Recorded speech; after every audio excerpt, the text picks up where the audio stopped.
Olá, eu sou Sara Kirchhoff e falo ao vivo dos estúdios da B3 em São Paulo. Um dia depois do presidente dos Estados Unidos, Donald Trump, assinar a medida que prevê a taxação sobre a importação de aço e alumínio importados para o país norte-americano, o dólar registra queda frente a uma cesta de moedas e frente também ao real. Isso porque os dados referentes aos empregos nos Estados Unidos ficaram abaixo do esperado pelo mercado na média salarial. Isso também alivia os temores de possíveis taxações, de possíveis altas mais rápidas nos juros dos Estados Unidos, como o mercado estava esperando anteriormente. Com isso, o dólar tem queda nesta sexta-feira, no último dia útil da semana, uma queda de 0,39%, cotado aos R$ 3,25 mais 20. O dólar perde força hoje frente a uma cesta de moedas e cai também frente ao real. E aqui no Brasil, depois de subir 0,29% em janeiro, o IPCA, o índice de preços ao consumidor amplo, registra uma alta de 0,32% em fevereiro, de acordo com dados divulgados hoje pelo IBGE, o Instituto Brasileiro de Geografia e Estatística. Com isso, o IPCA fecha o primeiro bimestre do ano com a menor taxa desde antes do real, de acordo com o IBGE. E isso tudo também, a questão do salário mais baixo nos Estados Unidos, impactou positivamente hoje no índice Bovespa. O principal índice da Bolsa de Valores de São Paulo opera em alta de 1,5% nesta sexta-feira, aos 86.247 pontos. O mercado ainda se movimenta, mas já indica uma alta bem significativa para o índice Bovespa na última sessão eletrônica desta semana. E o prazo de adesão ao refis do FUNRURAL, Fundo de Assistência ao Trabalhador Rural, foi prorrogado e nós falamos deste assunto aqui no Mercado do Campo, mas algumas questões jurídicas ainda não estão bem resolvidas. É o que disse o jornalista Antônio Resch no comentário de hoje. Olá, o Senado aprovou recentemente, a semana passada, o adiamento do prazo para os produtores que desejarem se cadastrar ou se inscrever no chamado refis do FUNRURAL. A dívida estimada pelo Banco Central ou pelo Ministério da Fazenda dos produtores e indústrias da área do agro com o FUNRURAL é estimada em 17 bilhões de reais. E tem um plano de refinanciamento aí, com abatimento de multas e tal, mas a questão juridicamente ainda não está resolvida. Então, por isso os senadores aprovaram até o final de abril. E é bom, talvez tenha que ser adiado novamente, porque essa questão ainda está muito complicada. Então, se você está na situação de dever para o FUNRURAL, consulte bem as pessoas, advogados, para saber qual a melhor escolha. Tá certo, Antônio Resch. E a chuva pode atrasar o plantio do milho safrinha em algumas regiões. Para saber como é que fica o tempo para os produtores de milho do Centro-Sul, vem aí Juliana Rezende com as primeiras informações do tempo para o programa de hoje da Somar Meteorologia. Juliana. Olá, boa tarde a todos. O plantio do milho safrinha na região central do Brasil segue bastante favorecido. Os produtores de milho safrinha avançaram bastante com as atividades de plantio, especialmente na região centro-oeste. Agora as atividades no campo já passam de 80% no Mato Grosso, em Goiás ficam em torno de 60% e no Mato Grosso do Sul as atividades de plantio do milho safrinha ficam em torno de 30%.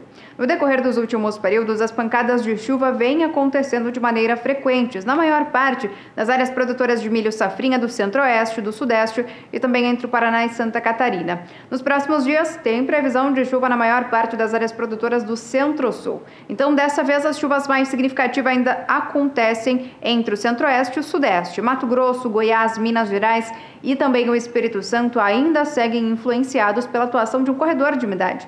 Então, o volume de água segue mais elevado nessas áreas mais escuras do mapa, podendo ficar em torno de 50 a 70 milímetros. Nas demais áreas do centro-sul, chuva mais fraca, tanto que nas áreas mais ao sul, é o tempo mais seco até que vai predominar por conta da atuação de uma massa de ar mais seco que segue influenciando o tempo nos 13 estados do sul do Brasil. Só que pode chover de maneira fraca e isolada aqui entre o norte gaúcho até o Paraná. Essa mesma condição também acontece para o estado de São Paulo. No decorrer da segunda semana, novas áreas de instabilidades voltam a avançar pela região sul do Brasil. E as pancadas mais fortes se concentram pela faixa oeste do estado do Rio Grande do Sul. volumes de água que podem alcançar até 70 milímetros em apenas 5 dias. Então são pancadas de forte intensidade, com potencial até para temporais. Conforme a chuva volta a ganhar força, nas áreas mais ao sul, perde intensidade entre o sudeste e centro-oeste. Tanto que as pancadas agora ficam cada vez mais fracas, com baixo volume de água na parte central do Brasil. No decorrer do terceiro período, as instabilidades ainda seguem atuando na maior parte do centro-sul e todas as regiões recebem pancadas de chuva. Dessa vez, a chuva perde força no sul, mas as pancadas não cessam, então ainda segue chovendo, só que com menor volume. No decorrer das próximas semanas, então, segue chovendo nas principais áreas produtoras de milho safrinha do Centro-Sul, como isso a expectativa ainda segue bastante favorecida, porque as atividades no campo devem seguir em andamento com essas pancadas de chuvas mais fracas no Centro-Sul. Daqui a pouco eu volto com mais previsão do tempo. Tá certo, Juliana. E a Confederação da Agricultura e Pecuária Brasileira realizou hoje o primeiro encontro de uma série de encontros para ouvir as demandas regionais para o Plano Safra 2018-2019. O primeiro encontro aconteceu em Florianópolis, Santa Catarina, e o próximo está marcado para acontecer em Cuiabá, no Mato Grosso, na próxima semana. O Mercado do Campo faz um rápido intervalo e daqui a pouquinho a gente volta com as cotações atualizadas do café, da soja e do milho para esta sexta-feira. Não saia daí. O Mercado do Campo está de volta, falando ao vivo dos estúdios da B3 em São Paulo.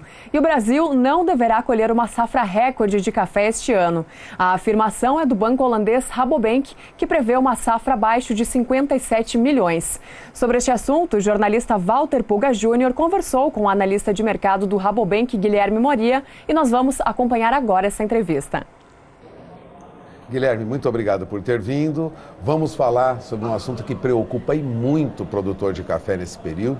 Mais do que o preço neste momento é a discussão em torno da safra. Nós teremos uma super safra, o que o Rabobank apurou? Bom, Walter, inclusive esse é um tema que está provocando bastante discussão no mercado.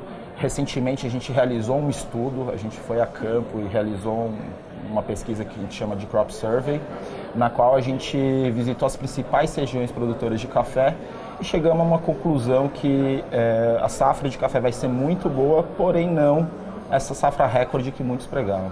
A gente estava trabalhando com um número ao redor de 57, 59 milhões e agora a gente reduziu o nosso número abaixo dos 57 milhões, 56,8. Perspectiva, então, é de uma safra menor do que vem sendo alardeado em várias regiões do mundo e por várias consultorias. Exato. Agora, por que nós teríamos essa safra menor?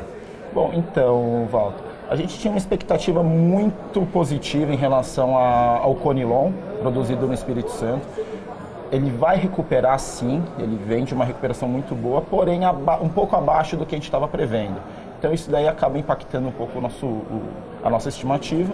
E também um outro ponto que chamou bastante a nossa atenção é um desapontamento com relação à produção no sul de Minas. A gente estava esperando uma safra muito, muito boa e a gente acabou reparando que isso não vai se concretizar. Vai ser uma safra boa, porém não a recorde que muitos esperavam.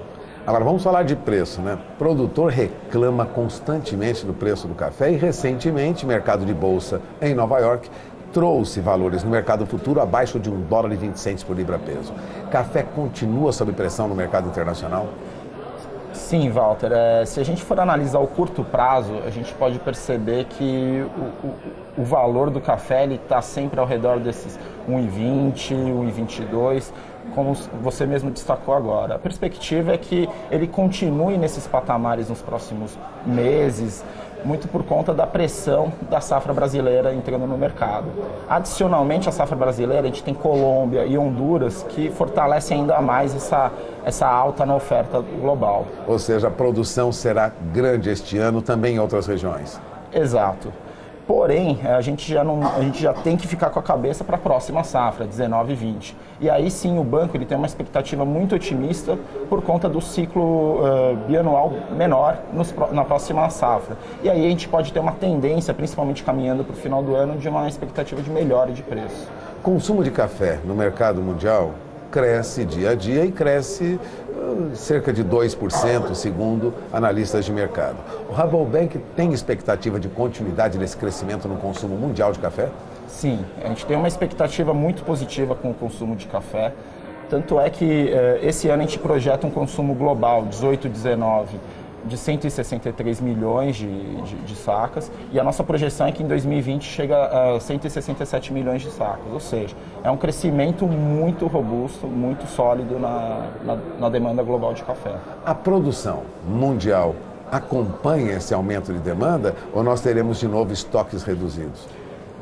A oferta ela acompanha até um certo ponto, porém não o suficiente para abastecer todo o mercado. Então, ano que vem, para a safra 18 e 19, a gente vai ter um superávit, não tão grande, mas teremos um superávit. Porém, nos anos de baixa de café, a gente pode ver que os estoques sempre vão ser muito justos.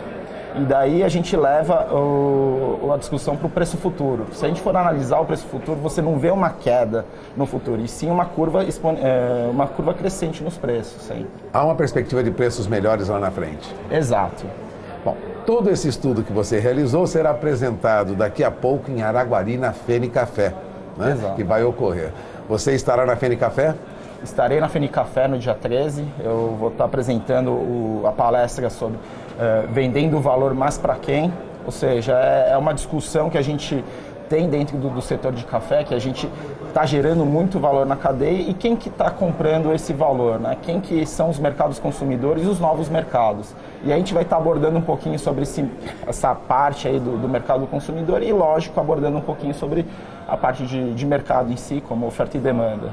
Bom, vocês acompanhem então, né, a exposição, você que vai participar, cafeicultor da FENICAFÉ, acompanhe a exposição do Guilherme Moria. Ele estará lá dando informações, né, esclarecendo, uma palestra que pode acrescentar muito para você, cafeicultor, que está de olho, principalmente nesse mercado de cafés especiais, Exato. Café com classificação um pouco melhor. Muito obrigado por ter vindo aqui, Guilherme. Agradeço a sua presença e a gente se encontra lá na FENICAFÉ. Ok, Walter, obrigado. Bom dia a todos.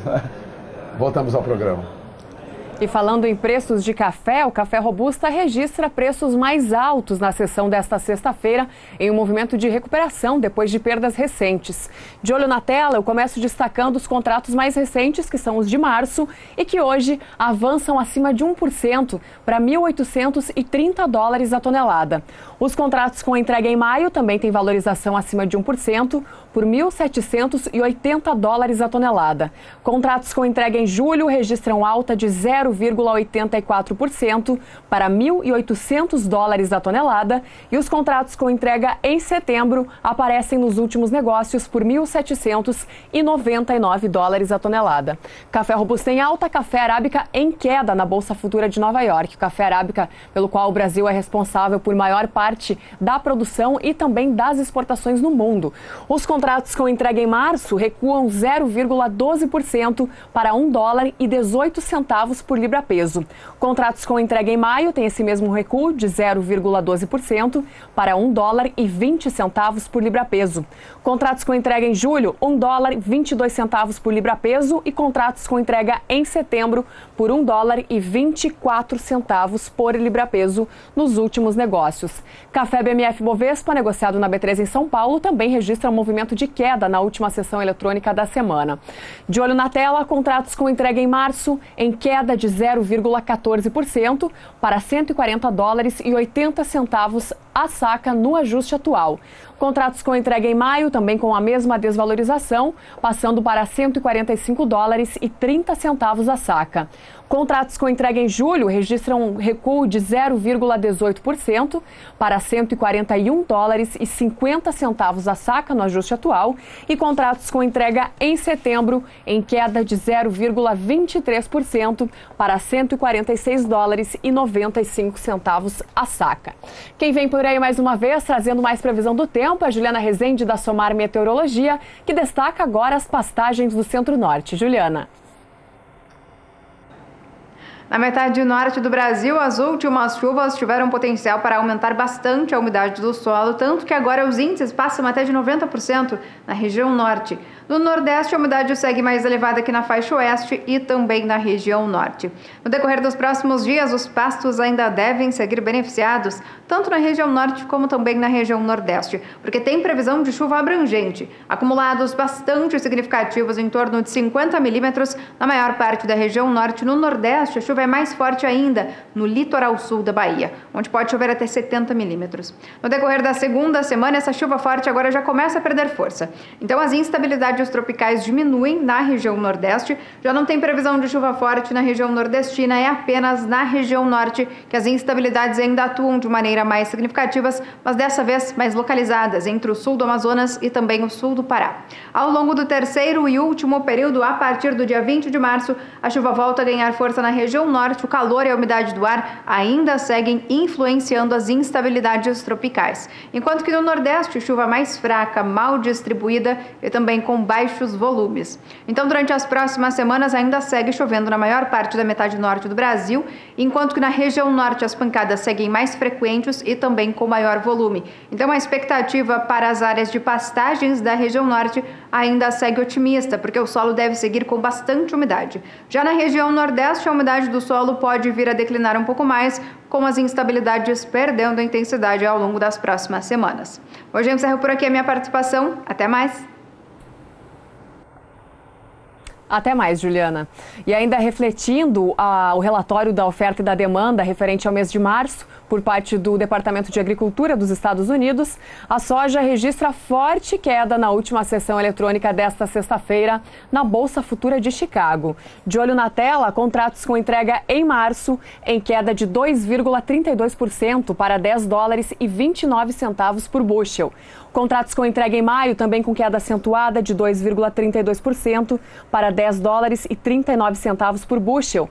Contratos com entrega em julho também em queda, uma queda acima dos 2% por 10 dólares e 48 centavos por bushel. E contratos com entrega em agosto em queda de 2,25%, recuando para 10 dólares e 49 centavos por bushel. Forte queda para a soja na última sessão eletrônica desta sexta-feira. Soja BMF Bovespa também recua na sessão de hoje, com quedas também acima dos 2% para os contratos de maio e julho, e o contrato de setembro tem uma queda de 1,85%. Já o milho na Bolsa de Chicago também fecha em queda, mas pelo movimento de realização de lucros. Os contratos com entrega em março para o milho hoje têm uma queda de 0,71% em Chicago, recuando para 3 dólares e 83 centavos por bushel. Os contratos com entrega em maio têm queda de 0,76% para 3 dólares e 90 centavos por bushel. Contratos com entrega em julho em queda de 0,62% para 3 dólares e 98 centavos por bushel. E contratos com entrega em setembro em queda de 0,61% para 4 dólares e 2 centavos por bushel. Para encerrar as cotações do milho, BMF Bovespa, negociado na B3 em São Paulo, que diferente do milho em Chicago, registra alta nesta sexta-feira. Os contratos com entrega em março avançam 0,66% para R$ 40,91 a saca. Contratos com entrega em maio, o contrato mais negociado para o milho hoje aqui na B3 em São Paulo, foram 1.600 negociações, em alta de mais de 0,5% para R$ 38,11 a saca. Contratos com entrega em julho têm valorização de 0,75% por R$ 36,50 a saca, e os contratos com entrega em setembro têm alta ainda mais acentuada, próxima de 1%, passando para R$ 34,92 a saca. E assim fechou o mercado das principais commodities nesta sexta-feira, último dia da semana. Vou me despedindo por aqui. O Mercado do Campo volta na segunda às 5h35 da tarde, horário de Brasília. Um bom fim de semana para você e uma boa noite.